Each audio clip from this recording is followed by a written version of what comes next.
이번에 분석할 경기는 9월 6일 저녁부터 진행하는 월드컵 예선전 해외 축구 경기입니다. 토방에서 여러분의 머리를 식혀드리기 위해 준비한 분석입니다. 배당 흐름 및 변경되는 이슈에 대해서 최종 조합이 변경될 수 있으니 실시간으로 정보를 받으실 수 있는 스포츠 카페에 입장하시는 걸 추천드립니다. 스포츠 카페 입장은 영상의 댓글을 클릭하시면 손쉽게 가입 권유 없이 입장이 가능합니다. 이어서 분석 시작하도록 하겠습니다.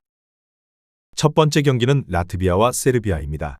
라트비아의 포메이션은 5-3-1-1이며 레그자는 전방 압박과 제공권으로 수비 전환의 첫 관문을 담당합니다.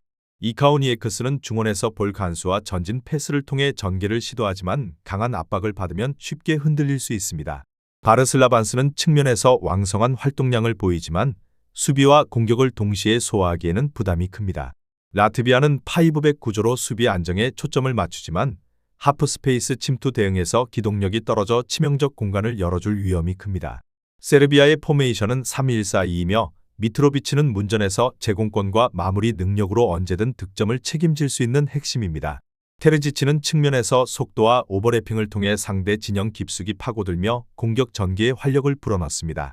루키치는 전형적인 메잘라 움직임으로 중앙에서 측면 하프스페이스로 침투하며 날카로운 패스로 공격 흐름을 완성합니다. 세르비아는 루키치의 움직임을 기점으로 미트로비치에게 결정적인 찬스를 만들어내는 패턴이 반복될 가능성이 높습니다. 또한 공격 전환 속도가 빨라 상대 수비 라인이 정비되기 전에 과감히 마무리할 수 있는 강점이 있습니다. 결론을 말씀드리자면 이 경기는 루키치의 메잘라 움직임이 핵심입니다.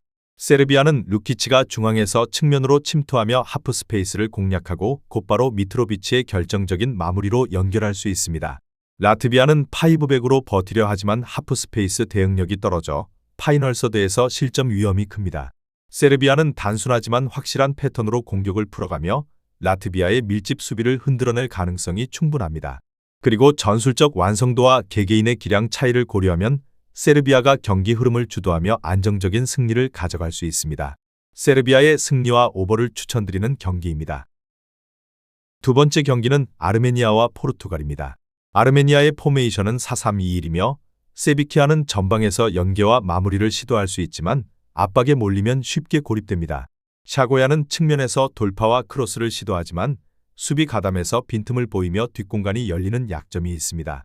스페리치아는 중원에서 전진 패스와 템포 조율을 담당하지만 압박 강도가 높을 때 쉽게 흔들리는 기복을 드러냅니다. 아르메니아는 전체적으로 라인을 낮추며 대응하지만 수비 간격이 벌어지면 페널티 박스 근처에서 공간을 내주는 경우가 많습니다. 포르투갈의 포메이션은 4-2-3-1이며 호날두는 여전히 문전에서 제공권과 마무리 능력을 갖춘 핵심 스트라이커입니다. 프란시스코 콘세이상은 클래식 윙어답게 터치라인을 따라 빠른 침투와 돌파를 이어가며 컵백 형태의 패스를 자주 만들어냅니다. 브루노 페르난데스는 이 선에서 전진 패스와 중거리 슈팅을 동시에 노리며 공격 전개에 활기를 불어넣는 핵심 자원입니다. 포르투갈은 콘세이상의 측면 돌파와 호날두의 문전 장악력을 결합해 다양한 공격 루트를 형성할 수 있습니다. 세트피스에서도 제공권 우위를 앞세워 득점 기대치를 끌어올릴 수 있는 팀입니다. 결론을 말씀드리자면 이 경기는 양팀 간의 전력 격차가 뚜렷합니다. 아르메니아는 홈에서 버티려 하겠지만 측면과 박스 근처 공간이 무너지는 순간 위기를 맞을 수밖에 없습니다. 반면 포르투갈은 콘세이상의 측면 돌파와 컵백 루트가 반복적으로 이어지며 호날두가 문전에서 기회를 마무리할 가능성이 큽니다. 브루노 페르난데스의 중거리 슈팅과 세트피스 전개까지 더해지면 아르메니아 수비가 버틸 수 있는 시나리오는 많지 않습니다. 결국 공격 루트의 다양성과 마무리 집중력에서 앞서는 포르투갈이 흐름을 주도할 것입니다. 포르투갈의 승리와 오버를 추천드리는 경기입니다. 세 번째 경기는 잉글랜드와 안도라입니다. 잉글랜드의 케인은 페널티 박스 안에서 전형적인 킬러 본능을 발휘하며 공중볼 경합과 발밑 마무리 모두에서 압도적인 결정력을 자랑합니다. 사카는 측면에서 폭발적인 스피드와 거신 패턴을 활용해 상대 수비를 흔들고 케인과의 연계로 득점 루트를 열어냅니다. 갤러거는 중원에서 메잘라 움직임을 통해 순간적으로 측면 하프스페이스로 침투해 들어가며 케인에게 결정적인 찬스를 공급하는 역할을 수행합니다. 잉글랜드는 전형적인 4-4-2 구도 속에서도 갤러거의 전술적 침투와 케인의 피니시 능력이 결합해 다채로운 공격 패턴을 만들어냅니다. 안도라의 로드리고 타피아는 전방에서 성실한 움직임과 압박을 가하지만 제공권과 결정력에서 한계가 뚜렷합니다. 발레스는 중원에서 전개를 시도하지만 압박이 강해질수록 탈압박 능력이 부족해 쉽게 고립될 수 있습니다. 가르시아는 측면에서 활동량으로 기여하지만 개인 기량이 떨어져 강팀 수비를 뚫기엔 역부족입니다. 안도라는 4-4-2를 유지하며 수비 블록을 형성하지만 전술적 완성도가 낮아 하프스페이스 침투를 막아내기 어렵습니다. 결론을 말씀드리자면 이 경기는 전술적 디테일에서 이미 차이가 큽니다. 잉글랜드는 갤러거의 메잘라 무브먼트를 통해 안도라 수비 블록 사이의 균열을 만들고 케인이 이를 마무리하는 전형적인 공격 루트를 반복할 것입니다. 사카의 폭발적인 돌파까지 더해진다면 안도라는 수비 라인을 정비할 시간조차 갖기 어렵습니다. 반면 안도라는 전형적인 4-4-2 블록으로 버티려 하겠지만 공격 전환 속도가 느리고 전방에서의 마무리 능력이 부족합니다. 결국 경기 흐름은 잉글랜드가 압도적으로 주도하며 안도라의 수비는 전후반 내내 흔들릴 가능성이 높습니다. 잉글랜드의 승리와 오버를 추천드리는 경기입니다. 다음 경기 분석에 앞서 여러분들께 중요한 한 가지를 알려드리려고 합니다. 모든 사람들이 각자의 분석법이 있고 다양한 루틴이 존재합니다. 배당을 분석하는 사람, 결장자를 분석하는 사람, 그날의 팀의 컨디션을 분석하는 사람 등 다양하게 있습니다. 제가 운영하고 있는 스포츠 카페에서는 모든 분들의 분석을 한눈에 확인하실 수 있으며 가입 권유 없이 운영을 하고 있습니다. 아무런 요구를 하지 않기 때문에 누구나 입장 가능하며 분석 자료를 확인하실 수 있습니다. 프로토는 혼자서 하는 것보다는 여러 명의 분석 자료와 조합픽을 확인하며 하는 것이 적중에 있어서 더욱 유리합니다. 여러분들도 혼자 하지 마시고 제가 운영하고 있는 스포츠 카페의 입장에서 정보를 확인하시는 걸 추천드립니다. 댓글에 있는 영어를 클릭하시면 분석방 입장이 가능합니다. 네 번째 경기는 산마리노와 보스니아입니다. 산마리노의 포메이션은 4-3-3이며 마테오니는 전방에서 몸싸움과 연계 시도를 하지만 상대 압박에 쉽게 밀려 존재감이 제한됩니다. 파솔리니는 측면에서 속도보다는 단순한 크로스 시도로 공격에 가담하나 완성도가 떨어져 득점 연결은 드뭅니다. 센솔리는 중원에서 수비 지원을 맡고 있으나 조직적인 압박과 커버 범위가 부족해 뒷공간이 쉽게 노출됩니다. 산마리노는 전체적으로 수비 라인의 간격 유지가 불안정하고 페널티 박스 안쪽에서 집중력이 무너지는 장면이 반복되고 있습니다. 결국 전반부터 수비적 약점이 드러나며 상대의 공격 흐름을 차단하기 어려운 구조입니다. 보스니아의 포메이션은 4-3-3이며 라자리는 측면에서 드리블과 컷백으로 상대 박스 안을 공략하며 기회를 창출합니다. 자노니는 중원에서 볼 배급과 전환 속도를 주도하며 공격 리듬을 안정적으로 이끕니다. 카피키오니는 에이스로서 하프스페이스 침투와 결정적인 슈팅으로 상대 수비 라인을 흔드는 핵심 자원입니다. 보스니아는 전방 압박과 빠른 패스 전환을 통해 상대 박스 근처에서 다양한 득점 패턴을 만들어내는 팀입니다. 특히 카피키오니가 하프스페이스를 파고드는 순간 수비 집중력이 흔들리는 산마리노를 상대로 확실한 득점 기회를 잡을 수 있습니다. 결론을 말씀드리자면 이 경기는 수비 조직력에서 큰 차이가 승부를 가를 전망입니다. 산마리노는 중앙과 측면 모두에서 간격 유지가 무너지고 있으며 박스 안에서 단순 실수로 실점 위기를 자초합니다. 반면 보스니아는 카피키오니의 침투 움직임과 라자리의 측면 돌파, 자노니의 전개가 맞물리며 공격 패턴이 다채롭습니다. 특히 산마리노가 압박을 이어가지 못하는 순간 보스니아는 손쉽게 전방 공간을 활용할 수 있습니다. 그리고 경기 후반으로 갈수록 체력적 열세에 놓이는 산마리노는 더 많은 공간을 허용할 가능성이 높습니다. 결국 이 매치는 보스니아가 실리적인 운영과 전술적 우위를 바탕으로 무난히 승리를 가져갈 구도입니다.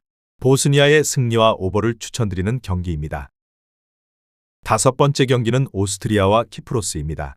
오스트리아의 그레고리치는 전방에서 제공권과 침투를 동시에 소화하며 상대 수비 뒷공간을 흔드는 타깃 역할을 맡습니다. 사비체르는 중원에서 압박과 볼 배급을 동시에 수행하며 활동량으로 경기 흐름을 주도합니다. 바움가르트너는 이 선에서 유연한 움직임과 슈팅으로 언제든 위협적인 장면을 만들어내며 전술적 다양성을 불어넣습니다.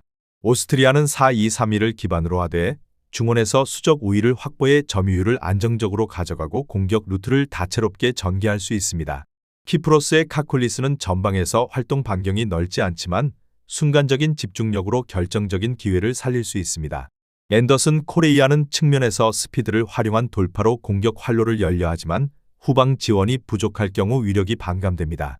키리아쿠는 중원에서 압박과 수비적 커버에 기여하지만 상대 미드필더 숫자에서 밀리면 영향력이 제한적입니다. 키프로스는 4-4-2 전형으로 두 줄 수비를 두텁게 형성하려 하지만 중원에서 수적 열세로 인해 점유율을 내주며 경기 흐름이 끊길 위험이 큽니다. 결론을 말씀드리자면 이 경기는 전형적인 미드필더 숫자 싸움에서 결과가 갈릴 가능성이 큽니다. 오스트리아는 사비체르와 바움가르트너가 중심을 잡으며 중원에서 수적 우위를 활용 경기 주도권을 확실히 쥘 수 있습니다. 볼 점유율을 장악하면 자연스럽게 슈팅 기회로 이어지고 이는 곧 경기 흐름 전체를 지배하는 결과로 연결될 것입니다. 반면 키프로스는 2명의 중원 자원으로는 상대 압박을 버티기 어렵고 라인이 내려앉을수록 공격 전개가 단조로워집니다. 결국 경기 전체를 두고 보면 오스트리아가 볼점유율과 전술적 균형에서 한 발 앞서며 승리를 가져갈 공산이 큽니다. 오스트리아의 승리와 오버를 추천드리는 경기입니다. 마지막 경기는 아일랜드와 헝가리입니다. 아일랜드의 포메이션은 4-4-2이며 콜린스는 제공권과 대인 마킹에서 안정적인 수비 기둥 역할을 맡습니다. 메가티어는 측면에서 빠른 돌파와 크로스로 공격 전환에 활력을 불어넣으며 상대 진영을 흔듭니다. 브래디는 중원에서 킥 정확도와 패스 전개로 팀 공격의 리듬을 만들어내며 세트피스 상황에서도 위협적인 존재입니다. 아일랜드는 홈에서 강한 압박과 끈끈한 조직력을 앞세워 상대 체력 저하를 더욱 부각시킬 수 있는 조건을 갖췄습니다. 헝가리의 포메이션은 3-4-3이며 바르가는 문전에서 제공권을 살린 움직임으로 공격의 중심이 됩니다. 소보슬라이는 킥력과 전진 패스로 공격 전개를 이끌지만 장거리 원정 피로가 누적되면 기동력이 떨어질 수 있습니다. 셰페르는 중원에서 활동량과 압박으로 힘을 보태지만 장시간 비행 여파로 후반부 집중력이 흔들릴 가능성이 큽니다. 헝가리는 기본 전술 완성도가 높지만 체력과 리듬 관리에서 어려움을 겪으면 후반에 전방 압박이 무뎌질 수 있습니다. 결론을 말씀드리자면 이 경기는 체력 관리가 성패를 좌우합니다. 아일랜드는 홈 어드밴티지와 강한 압박을 바탕으로 경기 초반부터 주도권을 잡을 수 있습니다.